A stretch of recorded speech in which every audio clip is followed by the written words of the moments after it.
নমস্কার বন্ধুরা, আজকে আপনাদের জন্য নিয়ে চলে এসেছে একটা নতুন স্টোরি, যার নাম হলো অগ্নিকুণ্ডের রাক্ষস।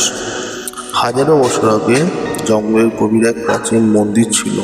লোকেরা বলতো সেখানে বাস করতো এক রাক্ষস, যাকে কখনো দেখা যায় না, কিন্তু তার ক্ষুধা অনুভব করে না।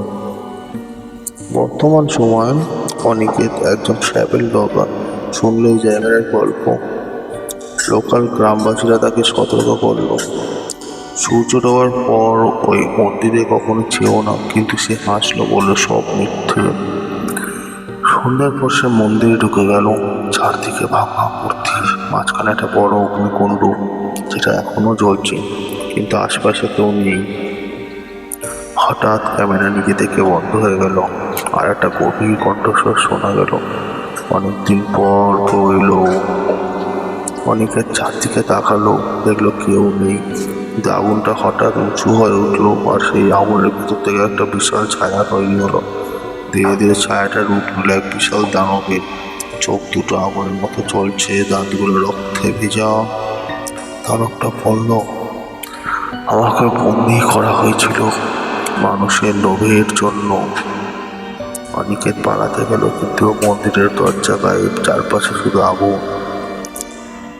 দানবটা ধীরে ধীরে এগিয়ে এলো।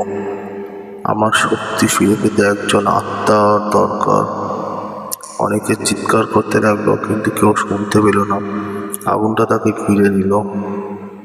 শেষ মুহূর্তে সে দেখলো মন্দিরের দেওয়ালে অনেক নাম লেখা, সবই নিখোঁজ মানুষের নাম। আর তার নামটাও নিজে থেকেই দেওয়ালে খোদাই হয়ে গেল। পরদিন সকালে গ্রামবাসীরা দেখে অগ্নিকুণ্ডটা আগের থেকে আরো জোরে জ্বলছে, আর মন্দিরের দেওয়ালে নতুন একটা নাম, অনিকেত।